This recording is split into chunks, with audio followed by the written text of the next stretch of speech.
Rogers over the top, got a guy in the end zone, and it's a touchdown to Roderick Burns. Second half, they were down 28-14 at the break. Rogers protected, flag is down, sides is open for the touchdown, his second of the game.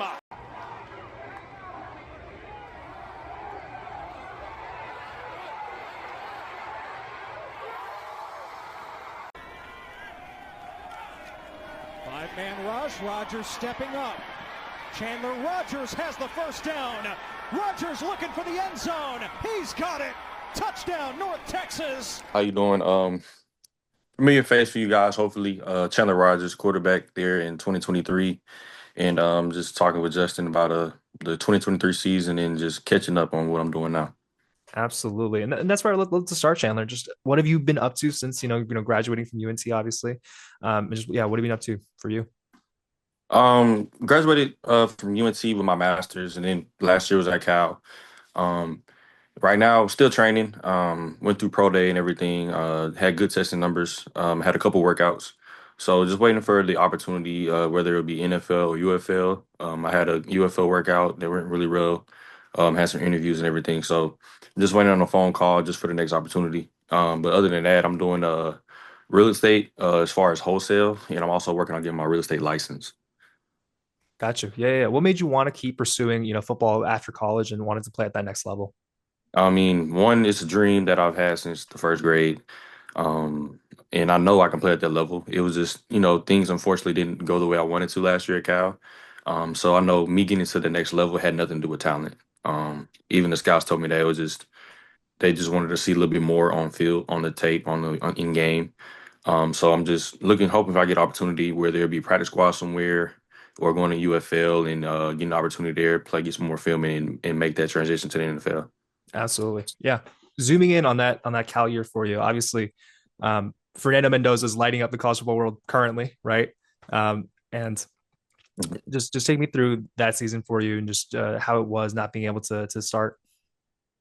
It was very difficult because, if you ask people there from Coach Bless, who was at North Texas, and even my quarterback coach, Coach Gilbert, it was a decision that was all on the head coach. Other people felt that I should have been playing, but to each his own. Head coach has the veto; he has the rule over everybody. So, he felt that Fernando should have been playing, and that's just how it went. I was voted a captain. I had the second most votes on the team. I did everything I was supposed to do. So it wasn't necessarily a thing of that he could just outright say he was better than me because he never said that. It was just that's what he wanted to play. Yeah, absolutely. Well, just from a team perspective, though, how is it seeing him kind of light it up at Indiana right now? It's good because, I've been around him, been in meeting rooms with him. It's always good to see somebody that doing well and performing at a high level. Absolutely. And so what I want to talk about is that 2023 year, obviously, because it was the first year of Coach Morris at North Texas. And I think that currently the national stage and national attention on North Texas is just infinitely higher than it has been in the 3 years that Morris has been there. So that's where I'll start. I'm pretty sure that you made it out to one of the games this year, right? I did. I went to the UTSA game. Absolutely. Hey, that's a good game to go to, huh? Absolutely. What did you see? How is the atmosphere? And then how is the atmosphere different from when you were there, possibly? Obviously, just a lot more successful currently than back in 23. I would say, speaking from the atmosphere standpoint, it's definitely more consistent from the fan base. I would say the closest game we had to being packed out like that was Cal, with week 1 that we played, and maybe Memphis. It was a really good crowd, and they stayed very consistent, very active. They hit the North Texas chant, which never gets old. And then you talk about the product on the field. I'm not surprised by the offense at all. I'm not. You have Coach Morris, Coach Brophy, Coach Davis. They work really, really, really hard, and they've been doing it for so long at different stops. It's no surprise at all. Coach Morris going to finish top 10 again. I don't think this year he hasn't finished top 10 offense. And then you talk about Drew, listening to his story. And I still talk to the coaches there, still talk to players there, and just hearing his story, hearing more about him. You can't help but be excited for that guy.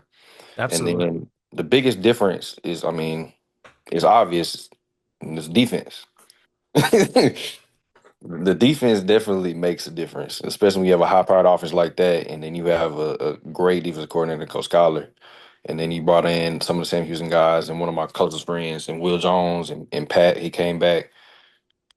That's a really good defense, and defense wins championships. Offense Absolutely. sells tickets. Offense and sells tickets, absolutely. Yeah, obviously you have a couple teammates who are still, who played with you back in 23 that are still on this team right now. Hmm. How is it? How have been your conversations with the guys that are still on the team right now? Just really just catching up with those guys, seeing how everything's going, and just asking about the program. I mean, everything's really the same. Um, Went down there and talked to all the strength coaches and training staff and players that I still knew. Got to meet some of the new players as well. I mean, it's a great environment there. Um, Coach Morris, everything he said he was going to do, he's doing it, and it doesn't surprise me at all. So, I'm really happy for them, happy for that program. Absolutely. So yeah, let's examine that. Obviously, right? You were there during his first year. What were the things that he laid out in terms of the goals that you see him accomplishing right now? From an offensive standpoint, I mean, he wanted to be one of the best, which it is every year in, year out. And then the next thing, he wanted to make sure that the fan were involved. Um, that's happening, especially with the AD being very active, especially on social media, making sure that tickets are being sold, and then you have the fans coming out support consistently. And then the next thing, I can definitely tell is the environment within the program is well run. Like it's been like that since I was there. It's like that last year, and it's still like that. I mean, it's ran like a top tier program. Like it can go up there with Alabama and all of them. Like even though it's North Texas, even though it's in the American Conference, it's ran like a top program. And the thing that he really wanted to do, and he has a really good chance to do, is making the playoffs. That was something that he's always said and always been open about. That he's put that into fruition. He's said that out loud. He's speaking into existence. Playoffs. So they have a really good opportunity this week with Navy to really solidify and give themselves an opportunity to go to the championship game. And for the American, they win that, they'll probably get a bid to make the playoffs. Absolutely. And I think Coach Morris has talked about it where, year one, year two, year three, they all kind of compound on each other, right? The progress that Mhm. you make. And you were part of that first year, of his first year at campus and all that. What do you feel like that 23 team, despite, you guys going, 5-7 or whatever, but what were you guys able to establish in that first year? To establish, I say the culture, the standards that he wants from the program, what he expects from us, especially on offensive standpoint. Um, I mean, who wouldn't want to come play for Coach Morris and in that high-powered offense? It's like whoever plays quarterback, you're going to have a really great year. Whoever plays receiver, you're going to put up numbers. Whoever plays running back, you're going to put up numbers with Pete Cobb as your coach. I mean, why wouldn't you want to be a part of that system, part of that offense, and being able to, create your own history there? Um, and then from the strength staff standpoint, is just more hard working mentality. Always wanting to get better, constantly getting better, 1% every day. That's definitely something that I can definitely see. Absolutely. And you mentioned that the facilities and the way the program is run is up there with top programs. Obviously, you were at Cal. What were kind of the similarities that you saw despite the two different locations? Similarities definitely. Um, Hold on, somebody was calling me. Hold on, my bad. No worries. I'll say similarities. The biggest one for me was the strength program. I mean, Coach Kagan's has been at multiple stops at big time programs, and I mean, he learned from the great Benny Wiley. So, a lot of things that we did, a lot of the top programs do from the conditioning standpoint, speed training, mental focus. I mean, just incorporating everything. Just it's different. It's the next level thing. This mental standpoint with Mr. Dr. Petrie was something that I was my first time experiencing when I was in North Texas. Like every Thursday, we would do it as a unit, offensive unit, defensive unit, and then we also do yoga. So from that standpoint, preparation, getting your body right, and then it's a perk to have the cafeteria at Victory right there too as well, Because I mean, if you're a top program, you're probably gonna have a shift within the facility. But I've been at ULM, I've been at Southern Miss, Group of Five conferences. They really, I mean, ULM, for example, we didn't have a facility attached to us where we can go eat right there, right after a workout or right after practice. So that's another advantage. And then the biggest advantage of them all is the indoor. We didn't have an indoor at Cal. Part of it is because of the weather location, but having an indoor where if it's a bad weather day or just want to use it, I mean, and then especially looking at injury prevention stuff, wear and tear on the body, the indoor can definitely help, especially with fall camp, reducing heat on your body and keeping you fresh. That's the biggest thing Coach Morris always wants us to do is stay fresh. Like that camp schedule is probably the best schedule I ever had as far as staying fresh. Really? No, that's super insightful. I really appreciate all the details you just dropped for us. Um, well, no, while I have you, just what was your favorite thing to eat at Victory? Uh, I would say the breakfast, honestly. I get an omelet with a couple waffles, and that'll be my breakfast every day at Victory. Absolutely. I got you. I got you. Yeah. So examining that 2023 year, you mentioned, right, who doesn't want to play for that Morris offense, right? As someone who did play in that offense, just what is so electric? What is so explosive from the quarterback position? This is really quarterback friendly. I remember taking my visits and talking with them about the offense. They mentioned how friendly it is, and once you learn it and really get comfortable in it, Coach Buffy said at every single meeting, you have full autonomy to check any play at any time. Wow. So being able to play is you're essentially playing Madden in real life. It's like everybody use the hot routes, like you can check a whole play. I mean, you're taking command of the offense. You're able to do anything that you want to do, and on top of that, you playing with tempo. So the defense is only going to have certain calls because you're going so fast that they're going to have to show their hand at some point. And once they do, Coach Morris is going to call it, and it's over. Absolutely. Yeah. Can you take me through a moment where you kind of took advantage of the fact that you had so much autonomy and you could change all the parts of the play? Um, let's see. I would say it's a couple times with what was that game?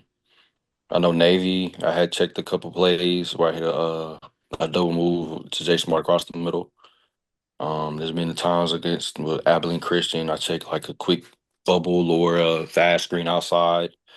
Um, there's times where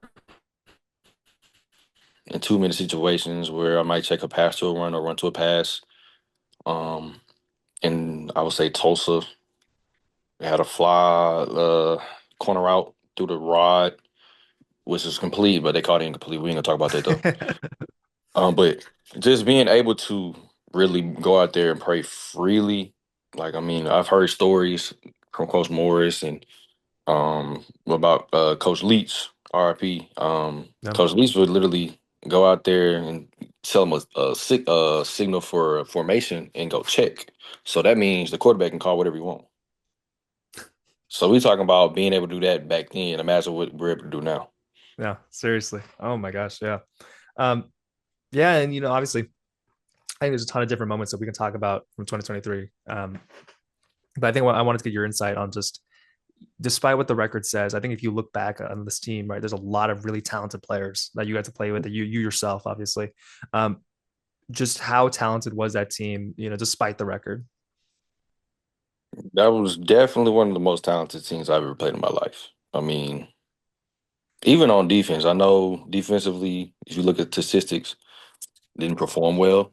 Um, Part of it we could say is scheme or whatever you want to say, but all three phases we had talent. Talent was never an issue. I mean, part of Coach Moore's going there, and his biggest thing was he didn't want to go in the portal and have a max exit with guys. He believed in everybody that was there because he knew that he could do it with the guys that was already there, that came from the previous staff.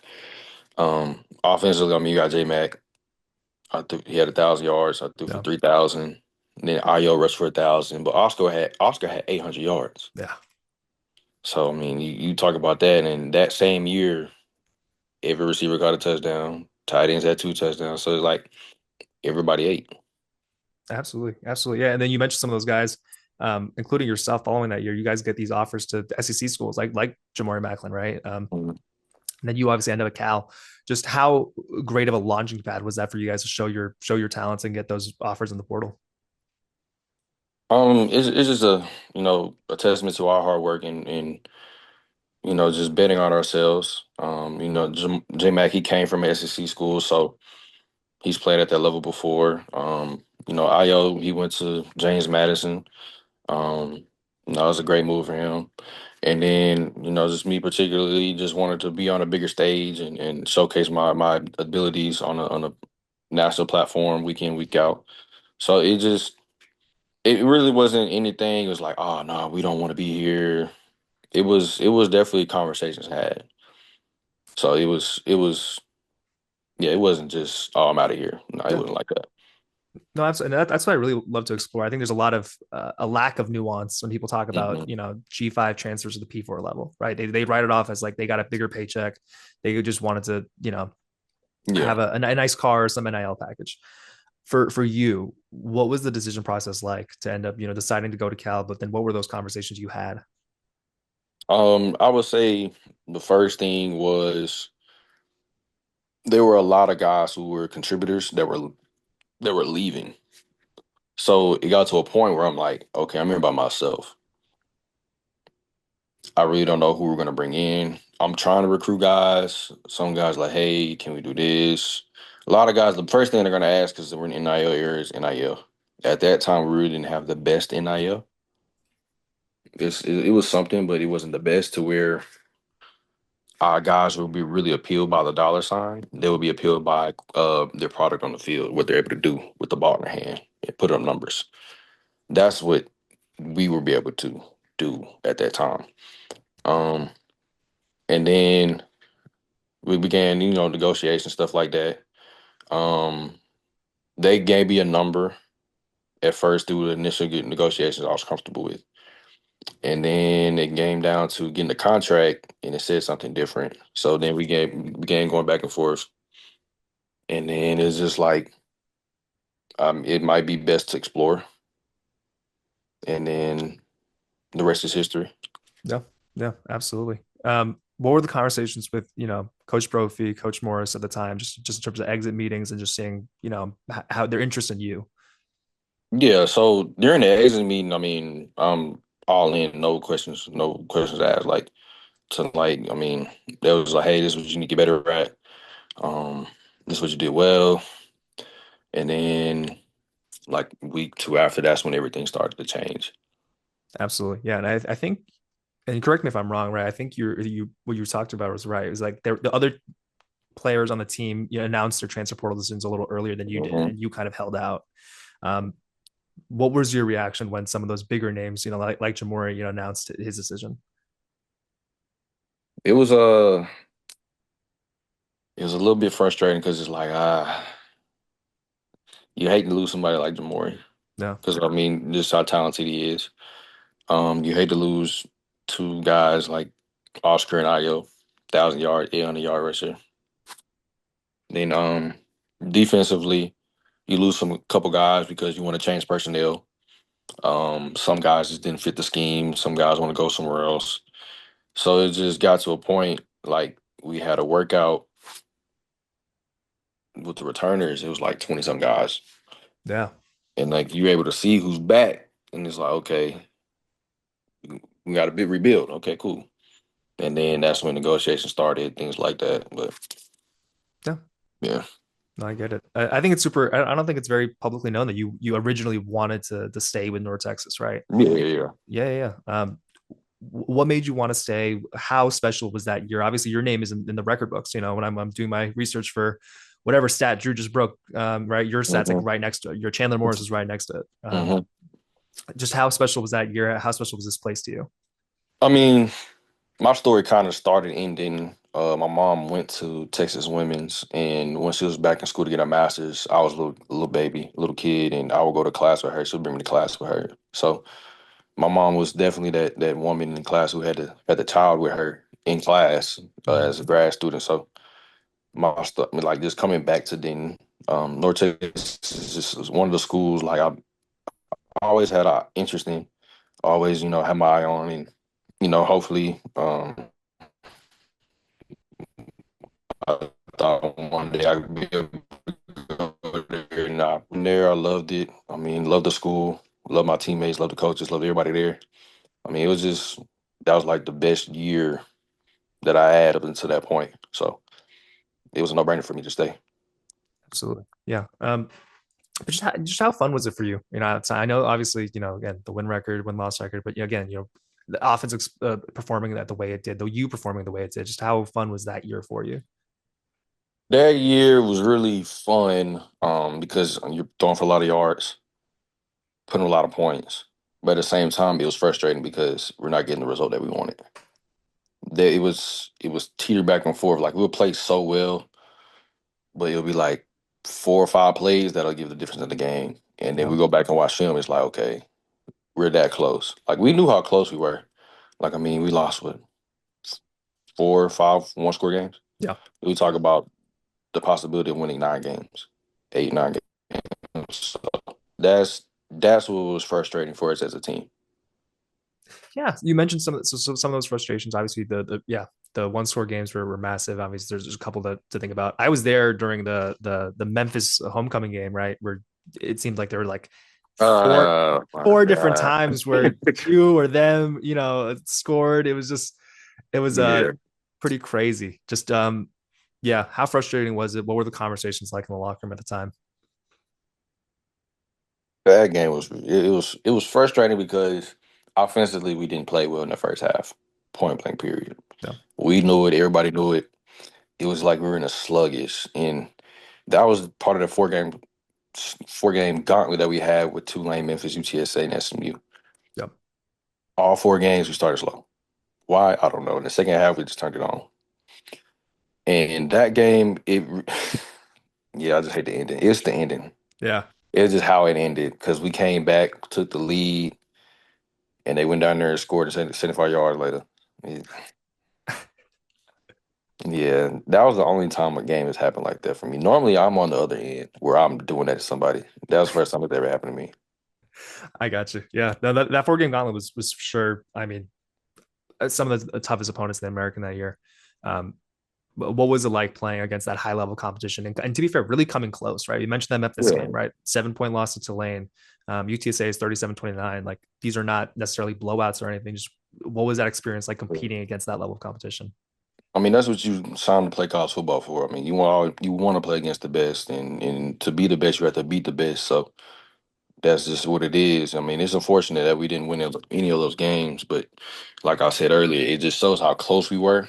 And it's like a couple of those plays go a little bit our way, we would have won. Absolutely. Yeah. And obviously you guys still, end up on a 2 game winning streak, right? To Mhm. salvage the record, to have a good, finish the year, Tulsa and UAB. What was it like to finally start, rattling off those kind of wins? Those 2 games, it was definitely a conversation had in a team meeting and position meetings. It was echoed throughout, just finishing with momentum and going into next year. Um, but you want to try to finish on a high note, even though we're not going to a bowl game at that point. Is just finishing where we started. You always want to finish strong and have momentum, and just also help with recruiting as well. Like, hey, we're 1 game away, but we lost X amount one-score games that we were competitive in. It just shows how close that you are. But close isn't good enough. And I mean, they finally hit that point now where they are really, really good. And like them close games, they're gonna win. Yeah. Yeah. Yeah. You mentioned one of the biggest differences, is obviously, just defensively. I'll start with just what were your thoughts and outlook? Obviously, we're not going to throw players under the bus or anything, Mhm. but just what was it like, watching the that unit struggle while the offense was performing as it did? Um, just watching them, it can be frustrating. I mean, it's like you want them to play at a high level because part of being a really good team and being a championship team is playing complementary football. So being good in all 3 phases at the same time. And there's times that they play really well and we weren't playing well. So it's hard for me to go out there and be like, man, they're not good. We just didn't play good complementary football year in, year out, or game in, game out, or for a whole game. Like it'll be spurts that we did. And it was just we'll be on the second half, they'll be on first half, or it'll be a quarter where they're on, a quarter we're off. It's just we couldn't sync. I am curious, right? So I think we talked about obviously the difference is the defense this year, or one of the main differences. Offensively, have you noticed anything differently from the Morris offense in 2025 versus 2023 when you were there? There's a certain concept that's ran a lot more that I wish I would have ran more. Coach Brophy finally convinced him to run it more, which I love it. We talked about it the other day. I'm not gonna say the concept because I Got it. can't give it away, but Yeah. it's a really good concept that everybody runs. It's not air raid. That's part of why he didn't want to run it or didn't like it. It Mm-hmm. just grew on. It's something that grew on him. But I would say the shot calls are still there. No. The run game is still there. I mean, I would say the biggest difference that I saw at UTSA was like running back screens, but you know, they have Hawkins, who's really, really good.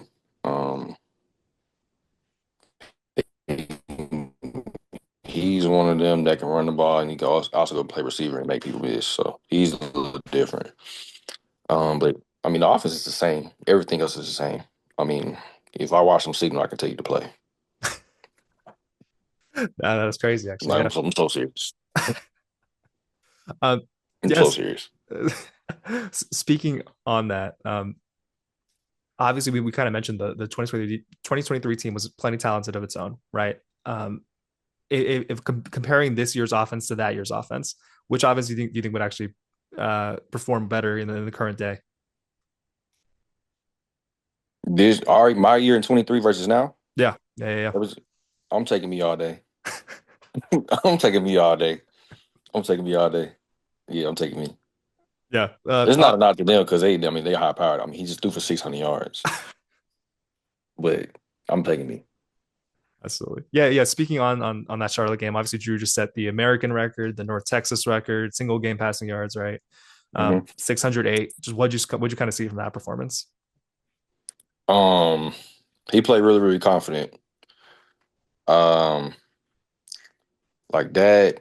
I mean, just down the field throws. Number four Dorner, he's really, really good contested guy. Um, but also it's like you got to give some credit to the receivers because I mean they made a lot of yak yards. A lot of people miss, and they turned what could be a 5 yard gain or 10, 15 yard game to 70, 60, 80 yard touchdowns. So I mean, you got to give them credit as well because he's putting it in the right spot before they may even make a play, but the playmakers are making plays. Yeah, no, absolutely. And then obviously, yeah, you mentioned the Navy game Friday, right? You're keeping up with this year's team. Just what do you kind of anticipate them, or how do you anticipate them kind of finishing out this year? Hopefully they win it out. Yeah, Honestly, because they have the talent to do it. They have everything they need to do it. It's just going out there and playing at a high level. With Navy, I mean, Navy is a tricky team. You just think about it, oh, this is the Naval Academy, but they can actually play football. We went up there, we lost. But they show pressure, 7 up front, and this is a game where he might have to check some stuff. But I mean, Coach Morris, Coach Brophy, they're gonna have him ready, so I'm not worried about that. Um, it's just really more on defense to just stay disciplined, if whether in man or whatever they're gonna play, probably man. But just making sure they have their guy, and as long as they still disciplined, stay sound, it won't be anything to worry about because they're gonna score. because they're going to score. Absolutely, yeah. We're gonna score. It's not a question. We're gonna score points. It's not a question. Yeah, but how is it? I mean, obviously, I think we already talked about it. You had all the autonomy and freedom to change the offense and whatnot. But how is it as a player to feel so empowered that like this offense is firepower that and within mere seconds, a couple minutes, that this offense can always go down to their score? How is it just confidence wise? Um, it's like you can do anything. There's nothing you can't do, honestly. playing at a high level like that and playing fast. Like I said, when you play fast, the defense is only going to do a certain amount of things. So in your head, you already have some things in your back pocket that you might check, right? So if it's an RPO and it's a look that you don't like, you can change a whole different RPO. So you can be able to still throw it or just hand it off. I mean, it might be some passing concepts that there's called that might not be the best look against the defense. You can change it to something else. So being able to diagnose the defense and play fast, when you're able to and look at the defense, determine what coverage or see what coverage that might happen, it helps you determine, okay, if they're going to do this, the ball probably is going to go here. So if you don't have that play call, you call something that the ball can go here. It just Oh makes yeah. everything really, really simple. It makes it really, really simple. No, that's super awesome. Yeah. Yeah. Just to finish, Chandler, I just wanted to give you a chance to if you have any stories from that 2023 year from North Texas that you wanted to share, just give some insight behind the scenes on just your favorite moments. I would say ping pong, ping pong table every day is a showdown. Um, let's see. Hotels, I would definitely say one of the best memories. Every Friday night before the game, we'll go watch a movie, and then we'll come back. We'll have like a team competition. Like definitely one of my favorite moments. We had knockout. So we got to see who was one of the best shooters. You know, offense won that one for sure. That was something that was new for me and as well as the rest of the team, my teammates at that time. Just going, watching movies and having like some team bonding there the day before a game because normally it's just been all business, all film and meetings, walkthroughs, but being able to relax and refocus, that's definitely something that helps. Absolutely. Yeah. Because it was all everything was kind of all new for you guys. How what was the messaging from the coaching staff to get you guys to buy in? How bought in was that team just in terms of the first year, head coach and all the stuff that Morris wanted to bring in? The biggest thing he kept echoing was that I'm gonna be through it with you. Like Yeah. he would come eat the victory with us. Because I mean, you got to think a lot of coaches they're gonna get stuff catered or whatever. Um, like they don't want to come eat cafeteria food essentially. Like he'll go in there and eat with us. I mean, all the coaches would. Coach Moore's getting there to work out with us. Strength coaches, they'll do the workout with us. I mean, it was never anything where you felt like, uh, you know how you have a coach where it's like, man, you tell me to do this, you go over there and do that. But the whole time, the coach is in there doing it with you, so there's no excuse. All right, Chandler. I want to give you one more chance to shout out whatever you like to toward the end of this podcast. I'll post it probably later this week, but yeah, one more chance for you. Just want to shout out all the coaches and staff over there in North Texas. Thank you for believing me, giving me opportunity. Really thankful for it. Everybody that's been a part of my journey all the way to here now, and just really, really thankful and blessed to be here.